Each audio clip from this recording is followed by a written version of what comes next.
नमस्कार। भारतीय राजनीति में एक शब्द इन दिनों बहुत ज्यादा गूंज रहा है, वो है जातिगत जनगणना। और राहुल गांधी हों या तमाम इंडिया गठबंधन के नेता हों, वो लगभग सभी मंचों से ये कह रहे हैं कि जातिगत जनगणना होनी चाहिए, हम करवा के रहेंगे। वहीं एक तरह का नैरेटिव ये सेट किया जा रहा है कि जो सत्ता में है यानी भारतीय जनता पार्टी, वो जातिगत जनगणना के विरोध में है। हम ये समझने की कोशिश करेंगे कि जाति इतनी महत्वपूर्ण क्यों है और क्या जातिगत जनगणना जातिगत भेदभाव खत्म करने में किसी भी तरह से मदद कर सकती है।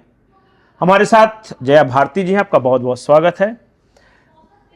सबसे पहले यहीं से शुरू करते हैं, ये जातिगत जनगणना है क्या भला, और ये क्या सचमुच सॉल्यूशन है वो जातिगत भेदभाव का? क्या है, इससे क्या हासिल होना है?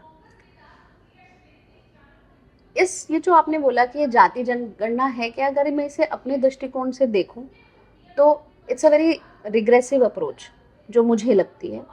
क्योंकि अभी कुछ समय पहले ये बात आई थी, ये बात चलती थी पूरी सरगर्मियों से कि ठीक है, एक समय था जहां पर रिजर्वेशन, जाति के आधार पर जो रिजर्वेशन है, जाति के आधार पे जो लोग मार्जिनलाइज्ड हैं, जो लोग हाशिए पर हैं, उनको आगे मौके देने के लिए रिजर्वेशन की एक ज़रूरत है। और बाबा भीमराव अंबेडकर ने भी जब इसको लाए तो उन्होंने कहा था कि कुछ समय के लिए इसे हटा दिया जाएगा। और पीछे ये चर्चा रही कि अब जो रिजर्वेशन और जाति के बेस पर जो भी चीज़ें सहूलियत प्रोवाइड कराई है वो मेरिट को किल कर रही है। और मेरिट के बाद जो आगे उससे रिजल्टेंट जो लोग आते हैं तो वो बहुत ही सब स्टैंडर्ड सर्विस भारत में रिजल्ट हो रही है। तो अब समय आ गया है कि इस पूरी व्यवस्था को देखा जाए और इकोनॉमिकल स्टैंडर्ड्स पे अपॉर्चुनिटी को दिया जाए।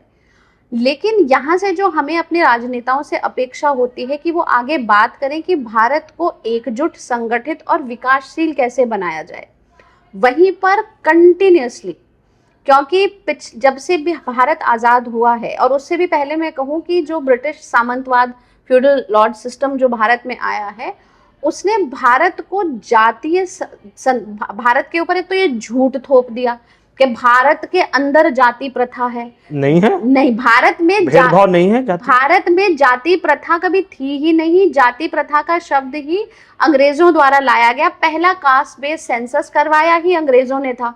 और अगर हम आज भी कास्ट बेस्ड सेंसस की बात कर रहे हैं, यानी कि वो लोग जो कास्ट बेस्ड सेंसस को इंडोर्स कर रहे हैं कि ये होना चाहिए, इनका मतलब ये है कि ब्रिटिशर्स की पॉलिसी भारत के हक में थी, यानी कि जो ब्रिटिशर्स कर रहे थे वो भारत के लिए कर रहे थे। और अगर हम कहते हैं कि वो उन्होंने अत्याचार किया, उन्होंने दमन किया, उन्होंने भारत के ऊपर अपना राज्य चलाया, तो उनकी पॉलिसी को आज कंटिन्यू करने का क्या मतलब है? पहला कास्ट बेस्ड सेंसस कब हुआ था? अंग्रेजों के राज में हुआ था, उन्होंने किया था। और आज हम वही भाषा बोल रहे हैं कि वो दोबारा से कास्ट बेस्ड सेंसस करा लिया जाए, क्योंकि उन्होंने भारत को इस तरीके से बांटा कि जो भारत के अंदर जो सौहार्द है, अब जातिवाद की बात कर रहे हैं। अच्छा बताइए, भारत में वर्ण व्यवस्था रही है। हाँ, वही मैं पूछ रहा हूं। भारत में जातिवाद नहीं रहा है। वर्ण व्यवस्था और जातिवाद को एक साथ बोल देना या इनको समानांतर रख देना या बोल देना दोनों एक हैं, ये कुछ नहीं है। ये बिल्कुल इग्नोरेंस और अज्ञानता का परिचायक है। कैसे? मैं आपको बताती हूँ। वर्ण जो है, it is occupation based differentiation. आप कर्म के आधार पर, आप पत्रकार हैं जी, तो मैं आपको आज बोल सकती हूँ कि आप मेडिकल डॉक्टर हैं? नहीं बोल सकती ना। आपका वर्ण क्या है? आप पत्रकार हैं। अगर ब्रॉड में देखेंगे तो आप एकेडमिक से जुड़े हुए आते हैं, आप ज्ञान का अर्जन करते हैं और ज्ञान का प्रसार करते हैं, तो उस परिभाषा से आप ब्रॉड ब्राह्मण कैटेगरी में आते हैं। अगर कोई व्यक्ति है, जो व्यक्ति बैंक में सर्विस कर रहा है, फाइनेंशियल सेक्टर में, तो उसे बैंकर ही कहेंगे, मैं उसे पायलट तो नहीं कह सकती। तो ऐसे ब्रॉड सेक्टर्स थे कि जो नॉलेज को अडॉप्ट करने में, मेगास्थनीज की बुक इंडिका जो है उनकी, उससे रेफरेंस ले रहे हैं, जब उन्होंने कहा था कि ऑक्यूपेशन के आधार पे। बात मेगास्थनीज की बुक की नहीं है, ये मेरे शास्त्रों में पहले ही वर्णित है, मुझे मेगास्थनीज को पढ़ने की जरूरत नहीं है इसमें। और वर्ण व्यवस्था, वर्ण का शब्द ही ये है, ब्रॉड कैटेगरी। वर्ण का मतलब आपके स्किन कलर से भी है, वर्ण का मतलब आपके ऑक्यूपेशन से भी है। हमारे यहाँ तो एक शब्द आप कहते हैं कि आप बहुत सारे एक शब्द के बहुत अर्थ होते हैं। आपने जातीय शब्द, जाति शब्द ही नहीं था कि कौन आ जाते रवीश जी कौन जात हो। ये मतलब आप भारत के अंदर क्यों, मतलब एक कांस्टेंट एफर्ट चल रहा है बांटने का। अच्छा ये था हमारे समाज में कि नहीं, मंदिरों के अंदर मत जाओ, एक तालाब से पानी नहीं ले सकते, आप पंडित जी गुजर रहे हैं। जाति व्यवस्था नहीं थी, ये सामंतवाद था। यहाँ पर आप कंफ्यूज कर रहे हैं, ये जाति व्यवस्था नहीं थी, ये वर्ण व्यवस्था नहीं थी, ये भी अंग्रेज लाए थे। और अंग्रेजों अच्छा, सती प्रथा अंग्रेजों ने लाया था। देखिए महिलाओं को जला दो जीते जी। अब मैं आपको बताती हूँ, जो सती प्रथा थी, देखिए हर समाज में कुरीति आती है, सती प्रथा की भी कुरीति है। और आप किताब पढ़िएगा तो सोशल रोल ऑफ गीता, जब राजा राम मोहन रॉय ने सती प्रथा को दूर किया तो इसमें सबसे बड़ा जो रोल निभाया वो गीता के सार ने निभाया। उन्होंने धर्मशास्त्रों में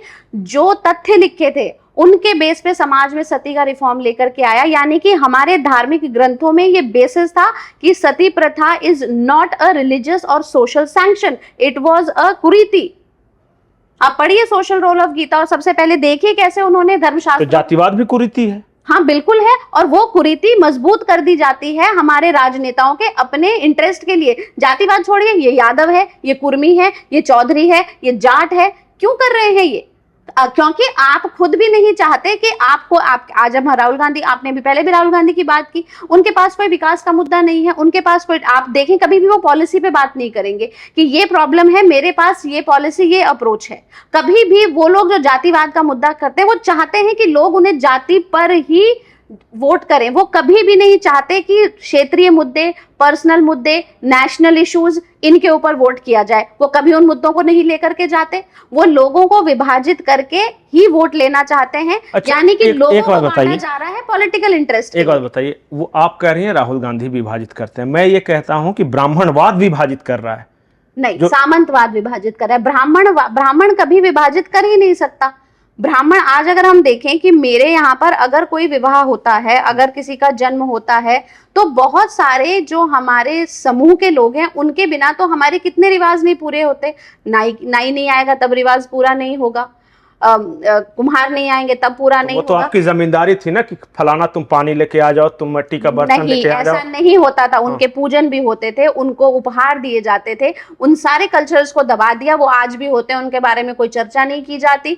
ये पूरा एक नैरेटिव सेट किया गया है लोगों के अंदर, दिमाग में ये बैठाने का। और अगर मैं कहती हूँ कि सामंतवाद में भी कुछ लोगों ने, मेरे पूर्वजों ने कुछ लोगों ने गलती करके किसी के संग भेदभाव कर भी दिया, तो आप पूरा ब्राह्मणवाद को गलत नहीं, ब्राह्मणवाद है ही नहीं, पूरे एक ब्राह्मण संप्रदाय को गलत नहीं कह सकते। आज दो आतंकवादी आते हैं, इस्लामिक आतंकवादी, और वो उठा करके गोलियों से भून देते हैं, कह देते हैं नहीं ये जो आतंकवाद है ना, ये धर्म से कोई लेना देना नहीं है, ये पूरा इस्लाम खराब नहीं है, ये तो फिर कुछ लोग थे, इनके कहने से कुछ नहीं होगा।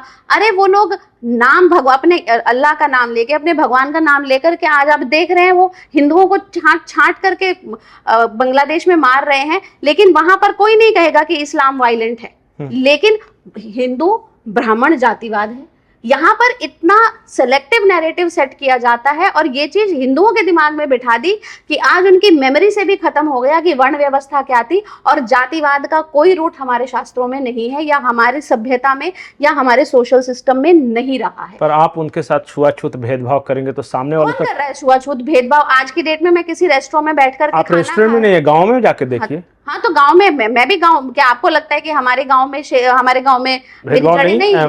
बिल्कुल नहीं है। और अगर ये है भी तो ये पीरियोडिकली दिमाग में घुसाया गया है, ये सामंतवाद की देन है। अगर आपको उसको दूर करना है तो पहले उसका जो अप्रोप्रिएशन है वो ब्राह्मणवाद को बोलना बंद कीजिए आप। वो ब्राह्मणवाद या ये वैश्यवाद, लोग आज हम देखें कि जो बॉलीवुड की मूवीज थी, क्या उन्होंने नैरेटिव सेट करा कि जब भी कोई गुंडा होता था वो या कोई गलत होता था वो त्रिपुंड लगाया है, रुद्राक्ष पहने हैं, या कोई कंजूस है, या कोई जो अत्याचार कर रहा है तो वो लाला है। अरे आप वो हिस्ट्री भूल गए कि जितनी धर्मशालाएं, जितने प्याऊ, जितने लंगर ऐतिहासिक तौर पे चलाए जाते थे वो हमारे वैश्य संप्रदाय चलाया करता था। क्या दान संप्रदाय, वैश्य संप्रदाय करता था? उनकी इमेज आपने सिर्फ कंजूस मक्खी चूस की बना दी। तो ये एक सस्टेन्ड हमारे खिलाफ एक पूरा प्रोपेगेंडा चला है।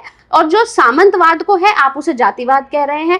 अगर आपको विरोध करना है तो सामंतवाद की जड़ें, सामंतवाद ने जो जातिवाद पैदा किया है उसकी जड़ें खत्म कीजिए। आप उसे ब्राह्मणवाद क्यों कहते हैं? बिल्कुल गलत है। अच्छा, आखिरी, मनुस्मृति बनाम बौद्ध धर्म या भीमराव अंबेडकर का मूवमेंट, हमारे समाज के एक तबके का मानना है कि मनुस्मृति की वजह से हमें सताया गया। मनुस्मृति में ऐसी कुछ बातें हैं जो हमें क्रश करने के लिए बनाया गया और इसका प्रतिकार भगवान बुद्ध हैं। बौद्ध अलग हैं, अलग धर्म है, मनुस्मृति गलत है, इसे ब्राह्मणों ने बनाया। देखिए, पहली चीज तो मैं कहूंगी कि जितने लोग भी मनुस्मृति के ऊपर टिप्पणी करते हैं, ये मेरी गारंटी है कि उन्होंने व्यक्तिगत तौर पे कभी मनुस्मृति पढ़ी ही नहीं है। जो भी मनुस्मृति के ऊपर आक्षेप किया जाता है वो या तो विदेशी स्कॉलर्स हैं जिन्होंने अपना नैरेटिव बिल्ड किया, और भारत में भी ऐसे बहुत सारे लेफ्टिस्ट मार्क्सवादी हिस्टोरिकल लोग हैं। मैं आपको एक एग्जांपल देती हूँ।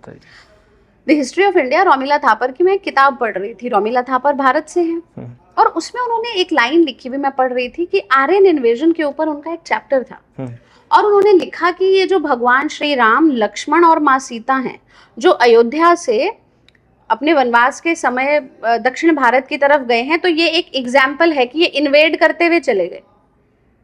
अगर आप उस पूरे इतिहास को देखें तो उन्होंने उसको इस्टेब्लिश कैसे किया? आर्यन इन्वेजन, भारत के आर्य राजा ने रावण यानी अनार्य के ऊपर हमला किया, दक्षिण भारत की तरफ इन्वेजन करा। और कितने लोगों ने? 3।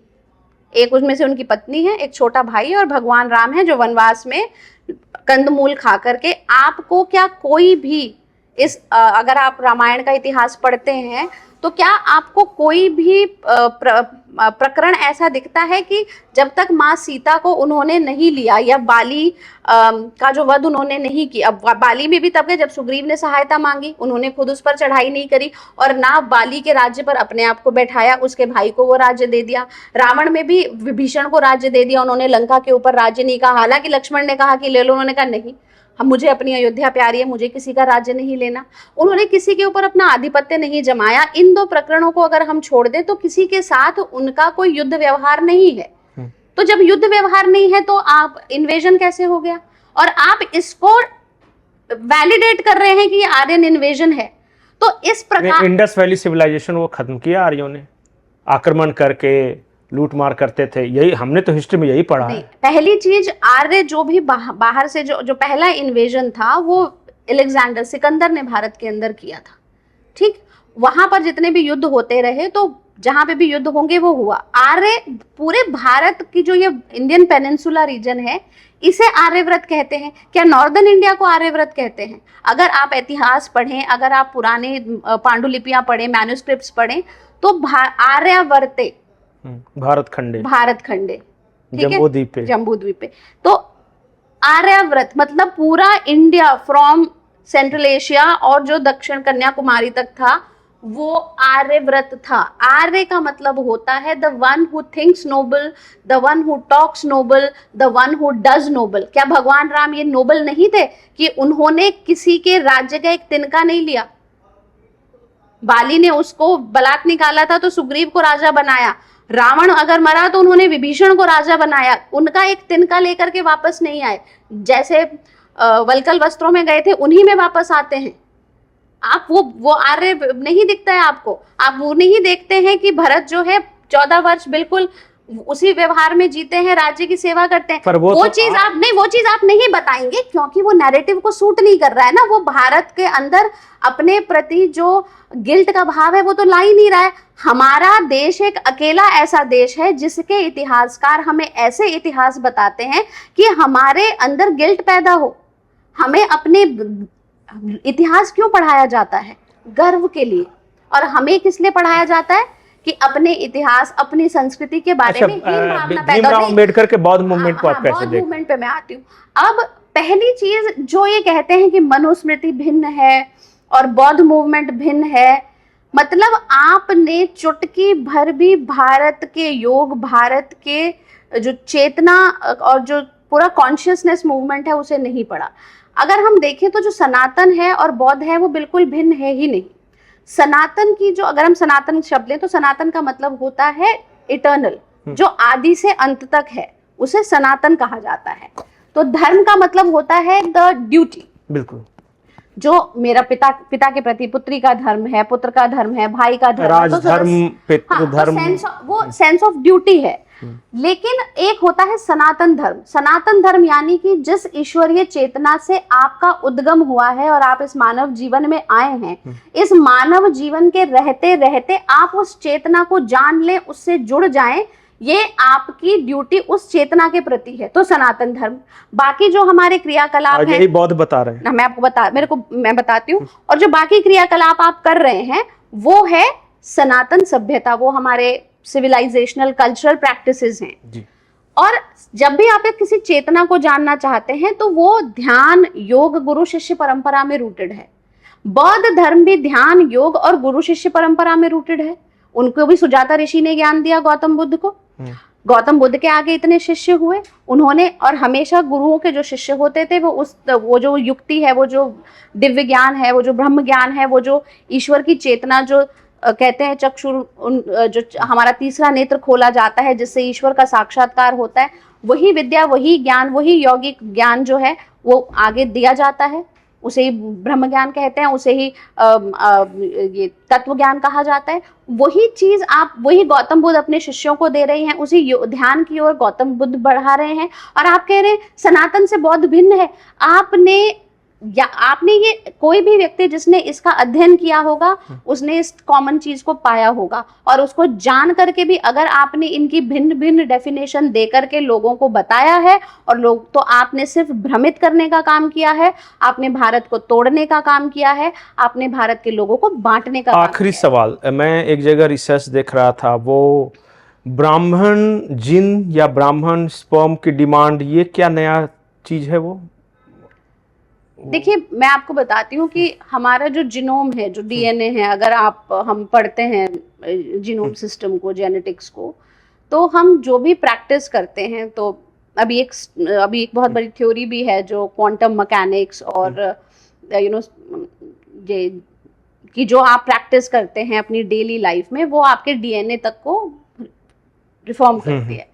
तो ब्राह्मण जो हैं वो ये हैं जो एजुकेशन को इम्बाइब करते हैं, जो नॉलेज को सस्टेन होकर के आगे ट्रांसफर करते हैं। तो जो एक नॉलेज क्लास है, जो नॉलेज को इम्बाइब कर रही है, अब एक जो बनिया है, हम जिसे कहते हैं, जो वैश्य समाज है, बिजनेस, मतलब आपको ना एक वैश्य समाज के व्यक्ति को बिजनेस सिखाना ही नहीं पड़ता। हम कहते हैं इसके डीएनए में है, हाँ, इसके जीन्स में है। हाँ, मारवाड़ी गुजराती के हाँ, खून में धंधा है। तो भाई मैंने, अब आप उसको गाली तो नहीं मानते ना आप, ऐसे ही जो ब्राह्मण ब्लड लाइन है उसके अंदर सेंचुरीज से वो नॉलेज है, वो नॉलेज को इम्बाइब करना वो उस डीएनए में है। तो आज की डेट में भी जब ये जीनोम सिस्टम का साइंस पढ़ा और लोग कह रहे हैं कि जो एजेस और सेंचुरीज से जो चीज चली आती है वो अपने आप को अगर प्योर ब्लड लाइन में रखती है, तो देन द ऑफस्प्रिंग्स हैव, अब ये ऑब्वियसली हमें पता ही है कि ऑफस्प्रिंग वही होगा। तो आज की डेट में जो एंटीजेंस और एंटीबॉडीज का टेस्ट है वो इसीलिए कराते हैं लोग कि जो ऑफस्प्रिंग्स है, जो प्रोजेनी है, उसमें रिसेसिव जीन्स ना आए। तो इसीलिए उन्हें अब ये जो अचानक से डिमांड बढ़ी है, तो लोग चाहते हैं कि जो नॉलेजेबल लोग हैं, वो कहते हैं कि आज की डेट में अमेरिका में मोर देन 70% जो बड़ी कंपनियां हैं उनको जो हेड कर रहे हैं वो ब्राह्मण्स हैं, तो या फिर टॉप ब्यूरोक्रेसी में ब्राह्मण्स ज्यादा हैं सारे। हाँ, तो वो इसलिए नहीं कि वो, अब आप देखिए कि रिजर्वेशन तो सब जिनको जहां मिला हुआ है मिला ही हुआ है, लेकिन अगर उनका रिजर्वेशन के बाद भी उनका रिप्रेजेंटेशन ज्यादा है, because the knowledge caliber in the genome is more, the brain capacity, the brain structure, जो आपका नॉलेज इम्बाइब करने का जो डीएनए में है वो है। तो लोग चाहते हैं कि उनके ऑफस्प्रिंग वो हो, इसलिए किया जाता है। And that's a personal choice, it is not being propagated. इसे ऐसा नहीं कि प्रोपगेट किया जा रहा है, लोगों को एडवोकेट या एडवाइस किया जा रहा है। हाँ। इट्स पर्सनल, ये स्टडी निकली है, लोगों की हाँ, अपनी वो चॉइस है। आईवीएफ में पढ़ रहा था कि आईवीएफ या सेरोगेसी का जो नया आया है उसमें बहुत सारे पेरेंट्स जाते हैं और डॉक्टर से बोलते हैं कि वी वांट ब्राह्मण स्पर्म्स या ब्राह्मण जीन्स इस वगैरह। क्यों भाई? तो मेरा बेटा विलक्षण या फिर मेरी जो संतान होगी वो विलक्षण पैदा होगी, बुद्धि होगी, हाँ उसे खासकर बुद्धि होगी। विलक्षण बुद्धि की होगी, अब चाहे शारीरिक कुछ हो भी ना हो, लेकिन जो उन्हें मेंटल एट्रीब्यूट्स चाहिए वो वैसे ढूंढते हैं। और सरोगेसी में भी बहुत लोग कहते हैं कि लद्दाख के लेवल पे आर्यन ब्लड लाइन है, हाँ, वो और वहां से लाने की और भी ये एक चेष्टा ढूंढ रहे थे कि हमें प्योर आर्यन ब्लड या जीन्स चाहिए, तो वो लद्दाख में जाके वो खोज खत्म है। मुझे नहीं पता कि साइंटिफिकली ये कितना प्रूवन है कि जो ब्राह्मण के स्पर्म होंगे तो बच्चा विलक्षण पैदा हुआ कि नहीं। ये सिर्फ ये लोगों की अपनी एक मान्यता है और उस हिसाब से वो खोज रहे हैं। आई डोंट थिंक कि किसी इंस्टीट्यूट ने इसे वैलिडेट किया है या इसे प्रमोट किया है। ये एक आपने प्रश्न पूछा तो जो सामान्य मान्यता है वो मैंने बता दी। तो आप बताइए कि ये जाति व्यवस्था, वर्ण व्यवस्था, ये ब्राह्मणवाद, ये सामंतवाद, ये बौद्धवाद, जो एक नया जो अंबेडकरवाद ये निकला है, इतने सारे वाद निकल गए हैं, क्या आज के युग में इस तरह से हम अपने देश को आगे ले जा सकते हैं? और वैसे लोग जो इन भावनाओं को उभार कर अपने वोटों के फसल काटना चाहते हैं, क्या वो इस देश और समाज के लिए सही हैं? फैसला मैं आप पे छोड़ता हूं। जया जी, आपका बहुत बहुत शुक्रिया। नमस्कार।